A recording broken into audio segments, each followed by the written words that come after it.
Good morning, everyone. Happy Thanksgiving. It is the early morning hours, and I have just woken up. And as is tradition in my house on Thanksgiving, we have a particular breakfast casserole concoction that we make. And usually we make it the night before and let it sit in the fridge overnight and then heat it up. But why would this Thanksgiving be like any other? So just taking a minute, taking a breath while the coffee makes, and then we're gonna get started. So come inside with me. Glenn will be my sous chef for the day. He is overseeing things here from the puppy pen. Right, bud? Or not. But I've already laid everything out. You can see the coffee's getting ready, but I've already laid everything out that you could possibly need to make our traditional Thanksgiving breakfast casseroles. So we're gonna be doing two. One is an egg dish and one is a French toast casserole. These recipes were passed down to me from a very dear friend. So let's get started. Good morning, everyone. All right, I always start with the egg dish first, and while I prep it, I warm up the Jimmy Dean premium pork hot sausage. So we're gonna start there while I prep the other ingredients. So sausage is browning. Just checking in. We'll be back soon. All right, the sausage is done. So we're gonna set it to the side as we put together everything else. So I took a quick break. You can't see them yet. On the other side of the lake, a bunch of ducks and geese have come to visit. And so I thought I'll just take some of our French toast before it becomes French toast and give them a little Thanksgiving treat as well. I'll keep you posted. I wonder if I can zoom in. I'll keep you posted on if our little friends come over for a visit. They were right outside the window as I was cooking, and I'm like, oh, I'll give you Thanksgiving treats. But then I came outside and they went to the other side. So we'll see if they come back. No biggie. Happy Thanksgiving to you, little duckies. All right, I'm gonna go cook. I get so easily distracted. It's fine, we're fine. Okay, I'm back in the kitchen. And now it's time to put things together. So we have 8 eggs, and then we're gonna take 1/4 of a cup of heavy whipping cream, pour that in. Guys, you should never be your own cameraman.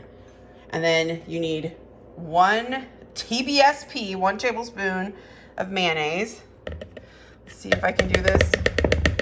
Come out, mayonnaise. Oh, hold on, let me get the mayonnaise out. Okay, so I did the 1 tablespoon of mayonnaise, and since I'm just making this for my family, yes, I used my finger to get the mayonnaise out. So yeah, that happened. And because it requires 2 hands to do the salt and pepper, I just did a little bit of salt and a little bit of pepper. And now we go for the crushed red pepper seasoning. And it all depends on how much red pepper seasoning you like. So put in as little or as much as you like. And then it's time to stir it all up. Stir, stir, stir. I'll be right back.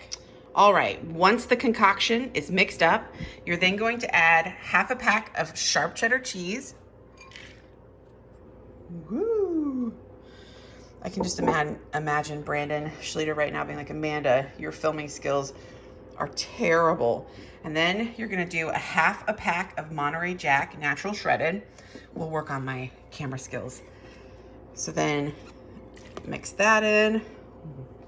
We're good. And then you're gonna stir that up. So we're gonna stir a little bit. And then the next thing that you wanna do is not lose your fork. We didn't lose our fork. Grab your sausage. Oh my gosh, guys, can you tell I'm so nervous to do this for you? I'm so nervous. And add your sausage in. Your spicy red sausage. This will go down in history as ways not to teach people how to cook your Thanksgiving casserole. Okay, so I'm gonna mix that up really fast. All right, next up, we're gonna take a 9 by 13 glass baking dish and we're gonna spray it down with some olive oil. Spray it just a little, wipe it down with a paper towel. You just need to have a thin, light layer. And then you're gonna take a bag of frozen hash browns and spread it out in your casserole dish. And then you're gonna grab your concoction, your sausage, egg, cheese mixture, and it should look a little bit like this. You'll take it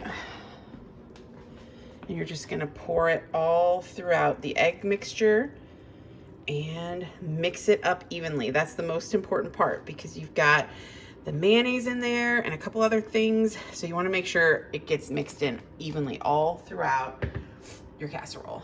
So let me do that. Once the hash brown mixture is thoroughly mixed, you're gonna take the rest of your bag of shredded cheddar and sprinkle it onto the dish and spread it out evenly. And once it's spread out evenly, you're gonna cover with aluminum foil and then it's ready to go into the oven. All right, so while the oven heats up, I am going to start on the second casserole because you can't have these two casseroles separate. They have to be together. Well, I guess they don't have to be, but I'm gonna do a quick cheat. You need a 1/2 cup of butter, so a stick of butter, and I went with the Land O'Lakes unsalted, and you need to we need to melt it. So I am going to put it into the microwave. I think it will fit. Am I a cheater pumpkin eater? I am. We're gonna close it and we're gonna melt the butter. We'll start with 30 seconds. So while the butter is melting, I'm going to whip up a brown sugar and cinnamon concoction. And I'm gonna do it, Donna, I'm doing this for you, lovely Donna Birdsong, because I know how much you love the puppies. I'm gonna do it in my special dog bowl.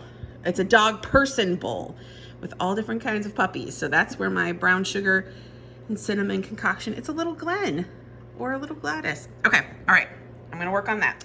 Okay, so while the butter is continuing to melt, which it's almost done, you're gonna take 1 cup of brown sugar and 1 teaspoon of ground cinnamon, and you're gonna put it into your favorite bowl or just any bowl, and you're gonna mix it up. This is the part, you know how people say you're cooking with love? This is the true test of if you love someone, because if you really love someone, you are going to mix up this brown sugar and cinnamon so that the cinnamon is evenly distributed so that every bite is super delicious. Instead, see, like, look, there's just a ton of cinnamon right there. So if you really love your people, you're gonna make sure it's mixed up super well so then every bite is equal cinnamon, equal brown sugar, and there's not like one bite that's super cinnamony. And it looks like our butter is done. So we're gonna open this up. And we did a little cheat and the butter is done. So let me pull this out and we'll go to the next step. All right, so with the butter melted, and hopefully you have a stack of Texas toast bread. You're gonna take 6 slices and you are going to lay each slice throughout the pan. And then you're gonna sprinkle half of your brown sugar cinnamon concoction over this. So let me show you what it should look like. There's the first layer covered, and then you go back to your stack of bread and your cinnamon brown sugar concoction and do layer number 2. I'll be right back. Once your layers are set, so we see our layers and everything is spread evenly, you need to do your eggy milk concoction, which is what I call it. I have always made my concoction in this jar. It's kind of a sentimental tradition now. I don't know if it's the smartest way to do this, but it's just what I've always done. So you take 5 eggs and you're gonna take half a cup of milk. Let's see if I can do it while filming. Half a cup of milk. And then you want 1 TSP, 1 tablespoon of vanilla. You're gonna put all that together and we just need to whisk it up. And then once it's whisked thoroughly, you will then pour it over your toast, your Texas toast and cinnamon. So I'll whisk.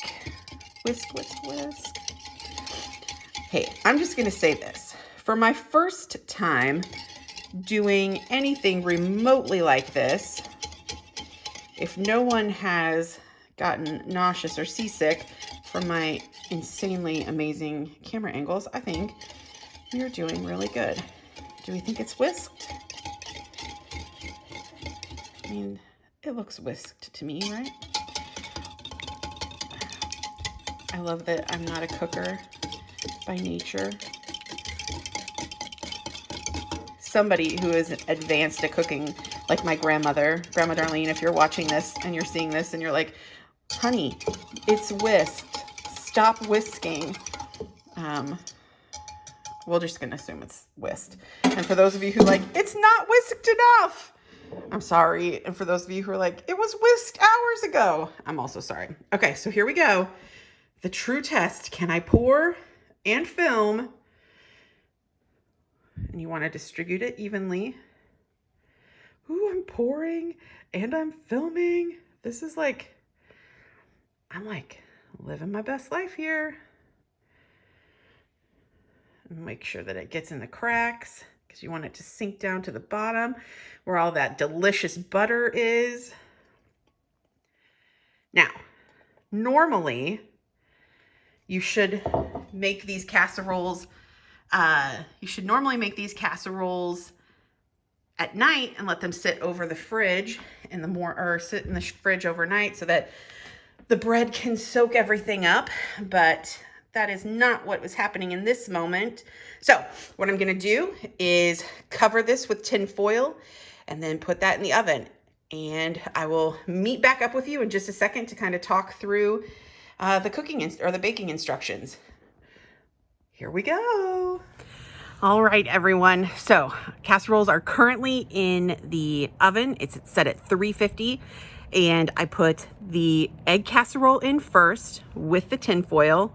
And then after 15 minutes, you put the French toast casserole in with the foil on, and they are in there. Then I set my timer for about 30 minutes.